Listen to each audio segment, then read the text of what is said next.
فطرانہ کن لوگوں پر فرض واجب ہے اور کن کو دے سکتے ہیں؟ دیکھا ماشاءاللہ اچھا سوال ہے. ایسا بندہ سوال کرے نا جس کا جواب مولوی کو، مفتی کو، فقیہ کو آتا ہو، جس کا معاملہ نبی سے ہو. ان کے سوالات امت سے نہیں کرتے.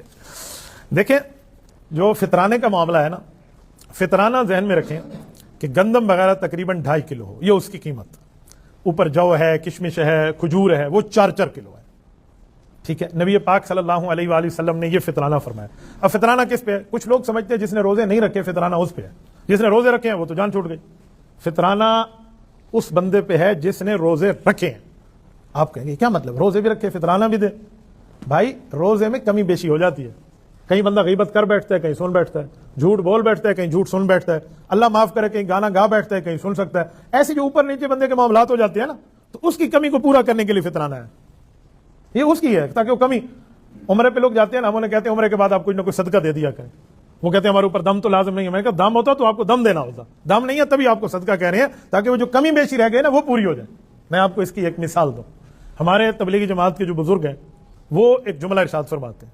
وہ کہتے ہیں جس وقت گشت کریں نا، لوگوں کو لے کر آئیں نماز کے لیے، دین کی دعوت کے لیے، تو آپ گشت کریں. جاتے ہوئے جب آپ گشت کرتے ہوئے جائیں گے نا، تو آپ اس وقت کوئی سی بھی چیز پڑھ لیں، تسبیح پڑھ لیں، سبحان اللہ پڑھ لیں، لا الہ الا اللہ پڑھ لیں، الحمدللہ پڑھ لیں.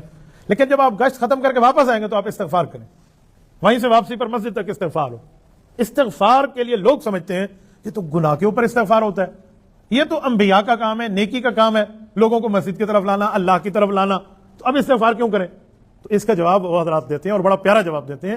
کہتے ہیں انبیاء کا کام تھا، نبیوں والے کام میں ظاہری بات ہے ہم سے کوئی کمی رہ گئی ہوگی، تو اس کمی کو پورا کرنے کے لیے استغفار کرتے ہیں. یہ جواب تو ہے تبلیغی جماعت کے ساتھیوں کا. اسی کی تائید کرتے ہوئے ایک جواب میں آپ کو علمی انداز میں دیتا ہوں. دیکھیں استغفار کا یہ مطلب نہیں ہے کہ گناہ ہوا ہے. ہر جگہ استغفار کا یہ مطلب نہیں ہے گناہ ہوا ہے. ہاں کس سے گناہ ہوا ہے استغفار کر لے، اوکے ٹھیک ہو جائے گا. لیکن بعض اوقات رسول اللہ صلی اللہ علیہ وسلم سے منقول ہے کہ حضور فرماتے ہیں میں دن میں 70 مرتبہ استغفار کرتا ہوں. نبی کے گناہ ہوتے ہیں؟ بولیے. اور حضور خالی نبی ہیں یا امام الانبیاء ہیں؟ امام الانبیاء، نبی الانبیاء، خاتم الانبیاء. رتبات رسول اللہ پہ، مرتبات، درجات، معجزات ختم ہے اللہ کے. اتنی بڑی شخصیت کہ بعد از خدا بزرگ تو ہی قصہ مختصر. حضور استغفار فرما رہے ہیں تو آپ کیا کہیں گے؟ نعوذ باللہ گناہ کی وجہ؟ نبوت کے تو گناہ نہیں ہے. یوسف علیہ السلام کے لیے رب نے نہیں فرمایا وَكَذَلِكَ لِنَصْرِفَ عَنْهُ السُّوءَ وَالْفَحْشَاءَ؟ زلیخا نے اپنی طرف متوجہ کیا اور فرمایا اسی طرح ہم انبیاء کو بچا دیتے ہیں گناہوں سے. رب کریم نے بچایا.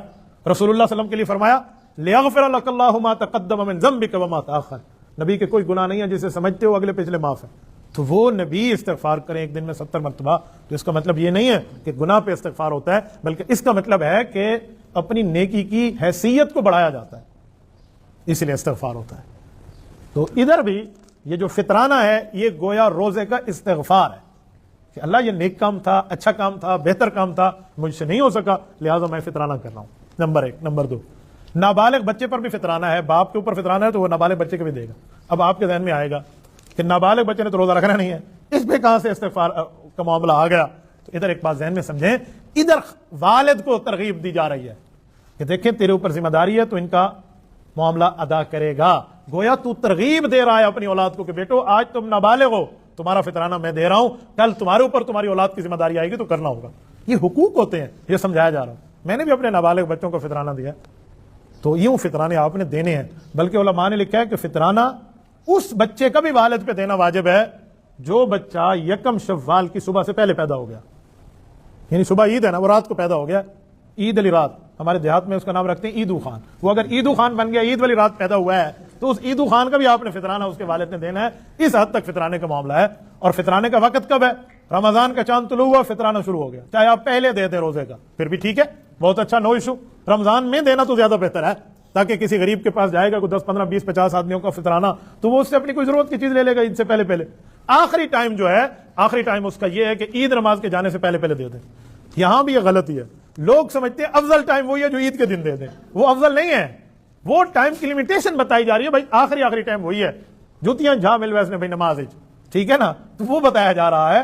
تو اس لیے عید والے دن کے معاملات دینے کا نہ رکھیں، رمضان میں ہی دے دیں. تو رمضان میں ویسے ہی ایک رمضان میں ایک نیکی کہتے نہیں 1 لاکھ کے برابر ہے، تو لکھی ماہ رمضان ہے، تو اس میں اس طرح پھر بندہ کر لے تو فطرانہ دینا ہوگا. اب کن لوگوں نے دینا ہے اور کن نے لینا ہے یہ بھی رہ گیا. دینا ہر اس آدمی نے ہے جس کے پاس اپنی ضرورت سے ہٹ کر 52.5 تولہ چاندی کے بقدر مال یا چیزیں موجود ہوں.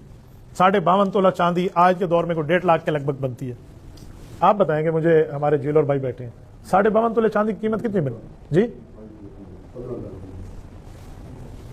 52.5 تولہ کی.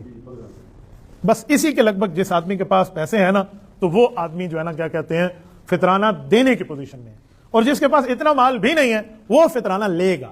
ہر روزے دار پر بھی فطرانہ نہیں ہے, اس روزے دار پہ جس کے پاس اتنا مال ہو وہ فطرانہ دے گا. اگر کسی بندے کو اللہ نے ویلیو دی ہے, وہ کشمش کے لحاظ سے بھی دے سکتا ہے, وہ جو کے لحاظ سے بھی دے سکتا ہے, وہ کھجور کے 4 کلو کے حساب سے بھی دے سکتا ہے. آخری جو ہے وہ گندم والا ہے. لوگ سمجھتے ہیں گندم افضل ہے, نہیں, گندم بالکل متوسط اینڈ کے طبقے کے لیے ہے, تو ایسے ہی بن سکتا ہے. تو اس طرح آپ نے سب کا دینا ہے, بالغ نابالغ سب کا.